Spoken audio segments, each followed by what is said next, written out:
Ah, j'aime beaucoup l'aimer, c'est assez calme. Je suis Rachel Moussika, je suis la présidente et fondatrice des Intentionnels, je suis aussi formatrice en communication digitale, je suis créatrice de contenu et entrepreneur, si je peux dire. Parlez-nous un peu des Intentionnels. Donc, les Intentionnels, c'est un programme et un réseau international destiné aux jeunes femmes visionnaires et ambitieuses qui souhaitent investir en elles-mêmes afin d'avoir un impact positif dans la société. Qu'est-ce qui vous a inspiré à créer cette communauté? Alors, ce qui m'a inspiré à créer la communauté des Intentionnels, c'était vraiment un manque et un besoin que j'ai observé au niveau francophone d'une communauté qui réunissait en fait finalement des jeunes femmes ambitieuses, avoir un peu une safe place où les jeunes femmes peuvent parler de leurs projets, de leurs visions librement, et aussi avoir une plateforme qui permettra aux jeunes femmes de se développer et être entourées d'autres jeunes femmes comme elles en fait. Comment comptez-vous mener à bien cette mission? Alors, pour mener à bien cette mission, on a toute une organisation. Donc, on organise en fait des événements partout dans le monde, dans les villes où nous sommes implantés en présentiel, mais aussi en ligne, notamment autour de nos 4 piliers. Donc, on a 4 piliers principaux chez les Intentionnels, qui sont le pilier développement personnel et productivité, insertion professionnelle et académique, entrepreneuriat et gestion des finances, et le pilier bien-être. Donc tous nos événements tournent autour de ces 4 piliers. Dans quel pays peut-on retrouver les Intentionnels? Alors, nous organisons des activités en physique à Paris, en France, à Lyon, en France aussi, mais aussi à Dakar, au Sénégal, à Abidjan, en Côte d'Ivoire, et maintenant le Lomé. Quels sont les moments les plus marquants que vous avez vécus depuis la création des Intentionnels? Alors, je dirais que les moments les plus marquants sont toujours les rencontres avec les membres, donc les rencontres pour la première fois avec les membres et également les témoignages des membres qui sont toujours très marquants parce qu'on voit que les actions que nous menons ont vraiment un impact dans la vie des jeunes femmes qui font partie de la communauté. Avez-vous une ou des anecdotes à partager avec nous? Oui, alors j'aime bien l'histoire d'une de nos membres qui s'appelle Oli. Donc Oli, quand elle a intégré les Intentionnels, elle n'avait pas de vision claire, elle ne savait pas exactement où est-ce qu'elle voulait aller. Elle étudiait une filière, elle n'était pas très certaine de ce qu'elle faisait.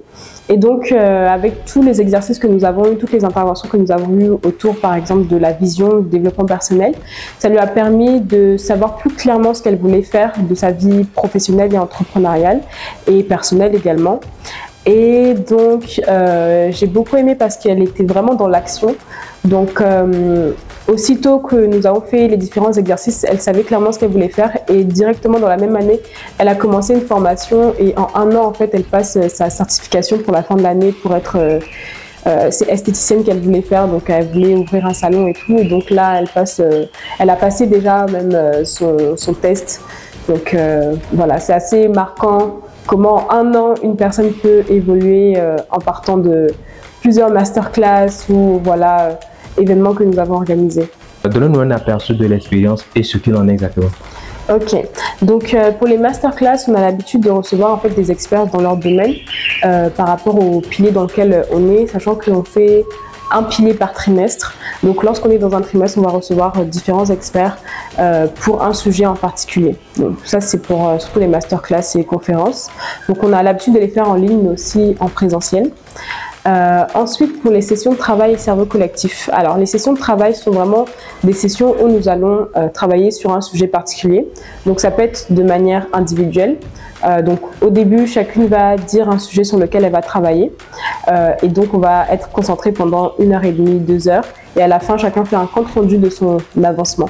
Et le retour des filles sont toujours que « Ah, mais j'ai pu beaucoup avancer sur tel ou tel sujet alors que ça faisait des semaines qu'elle procrastinait dessus. » Ensuite, il y a aussi le format collectif, donc avec les cerveaux collectifs. Donc là, ça va être une membre qui va pitcher un projet qu'elle a, en expliquant également son état d'avancement dans le projet.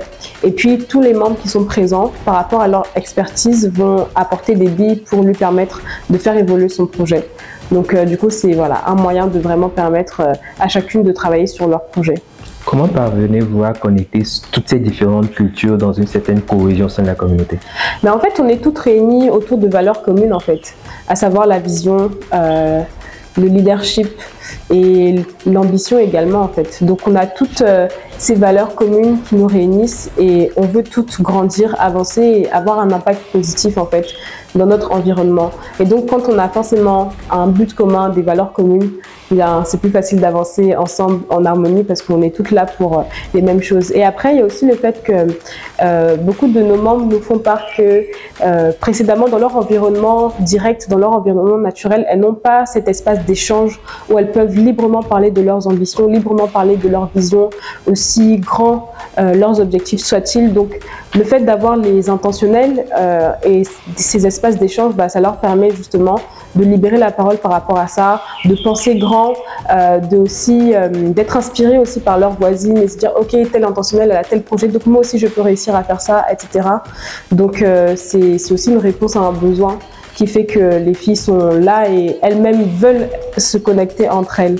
Donc voilà, après il y a des choses plus pratico-pratiques comme le simple fait d'avoir une plateforme en ligne, un peu comme notre réseau social privé, qui nous permet d'avoir chacune de nos membres répertoriés avec un profil, une présentation, une photo, etc.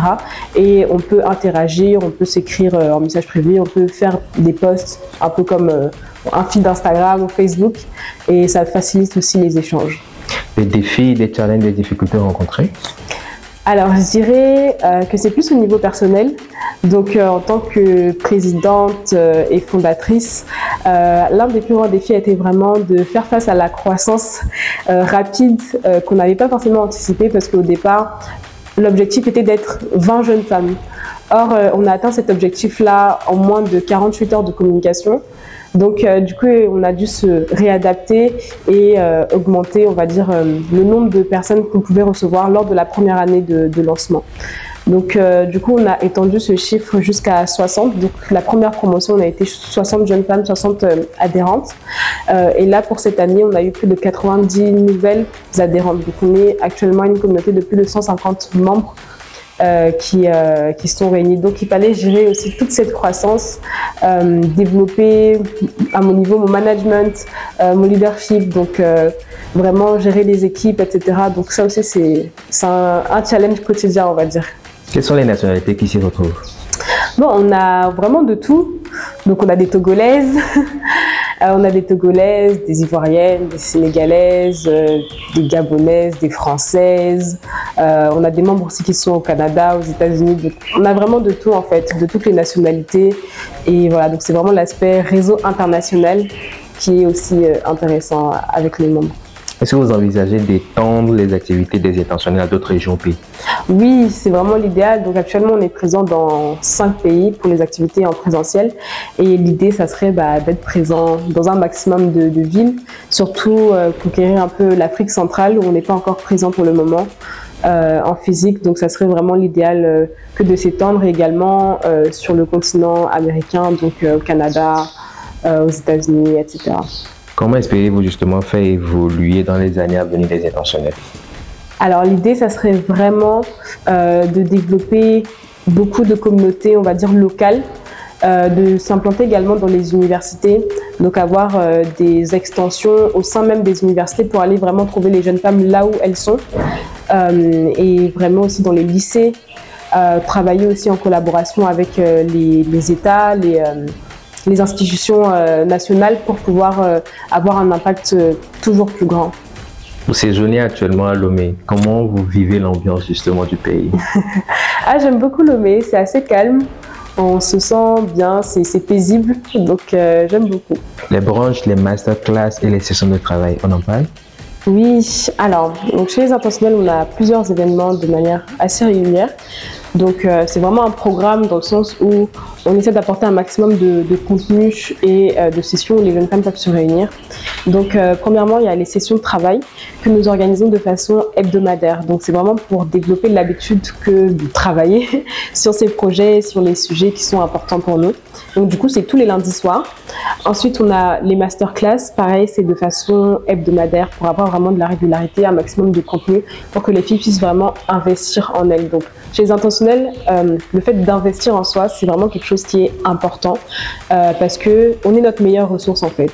Donc en tant que personne, peu importe les projets qu'on développe, etc., on peut investir à l'extérieur, on peut investir dans nos projets et tout, mais c'est la qualité de l'investissement en soi qu'on fait qui va déterminer à quel point un projet qu'on a va grandir. Donc du coup, c'est très important pour nous que d'investir en nous, c'est-à-dire vraiment nous nourrir de connaissances et de skills qui vont nous permettre de nous développer en tant que personne et a fortiori développer nos projets. Donc du coup, voilà, on a des masterclass de façon quasi hebdomadaire et ensuite on organise en présentiel les brunchs. Donc les brunchs, c'est tous les mois. Tous les mois, on a un brunch autour desquels les membres peuvent se réunir, échanger, parler, connecter les unes les autres, réseauter, parce que c'est aussi ça un de nos objectifs, c'est vraiment de connecter les jeunes femmes entre elles pour qu'elles puissent réseauter, que ce soit pour leur projet professionnel, projet entrepreneurial, afin qu'elles puissent s'aider les unes les autres par rapport à leur projet. Donc ce sont vraiment de belles synergies qui naissent. Des fois, on est en pleine masterclass et puis dans le chat, les filles disent « Ah, mais moi aussi, je travaille sur tel ou tel sujet, on peut travailler ensemble. Moi aussi, j'ai un mémoire à rendre à la même date. Donc, travaillons ensemble, réunissons-nous pour avancer et se motiver les unes les autres. » Donc, c'est vraiment nos objectifs et c'est réussi et on continue d'avancer petit à petit. Quelles sont devenues les femmes de la première promotion? Alors, les membres de la première promotion, il y a beaucoup d'entre elles qui sont devenues bénévoles pour la promo 2, dans le sens où ils ont intégré en fait les pôles des intentionnels. Donc, on a plusieurs pôles. On a le pôle communication interne, communication externe.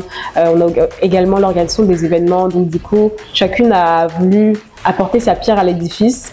Voilà, beaucoup d'entre elles sont devenues bénévoles et on a également des membres qui sont devenus GSI. Donc GSI, c'est Grande Sœur Intentionnelle.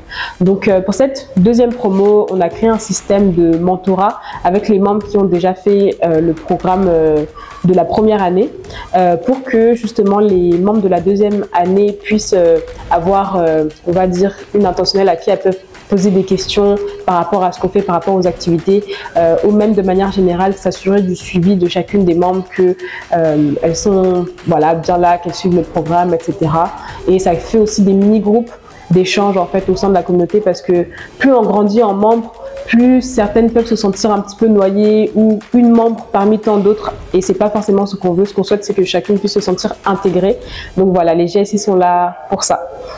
Comment vous vous sentez à l'intérieur de toute cette belle synergie? Eh bien, franchement, moi, je me sens très épanouie. Je suis contente de ce que je fais. Et moi, une des choses qui compte vraiment pour moi, c'est d'avoir un impact positif sur ma communauté, sur la société, etc. Et au travers des intentionnels, c'est vraiment quelque chose que je peux faire. Donc, je suis vraiment ravie de travailler à ça et de continuer de développer les intentionnels pour qu'on puisse encore plus grandir et continuer d'avoir de l'impact. Quels sont vos conseils pour les jeunes femmes qui souhaitent développer leur vision? Donc pour les jeunes femmes qui souhaitent développer leur vision, je dirais vraiment que c'est important qu'elles puissent croire en elles. Donc c'est vraiment important qu'elles puissent avoir confiance en elles, croire en leur vision, croire que la vision qu'elles ont en fait peut avoir un impact sur d'autres personnes. Il ne s'agit pas juste d'une vision personnelle, mais il s'agit aussi d'autres vies qui sont rattachées à la leur. Et qu'elles doivent vraiment poursuivre ces ambitions-là qu'elles ont, poursuivre cette vision-là et la concrétiser. Comment rejoindre justement la communauté? Alors pour rejoindre les intentionnels, vous pouvez nous contacter par mail ou sur nos réseaux sociaux afin qu'on puisse vous faire parvenir le formulaire d'inscription, d'adhésion aux intentionnels. Si vous devez résumer les intentionnels en 3 mots. En 3 mots, je dirais impact, leadership et vision. Votre mot de fin, madame? Le mot de fin, ça serait vraiment que je crois que tout le monde est né pour une mission sur Terre et que chacune doit l'accomplir. Et vraiment, il faut vivre de manière intentionnelle pour faire en sorte de réaliser ce but-là. Donc, j'invite toute personne qui voit cette interview à vraiment développer un style de vie intentionnel, poser des actes intentionnels dans le but de réaliser ce but qu'il a sur Terre, cette vision qu'il a à cœur.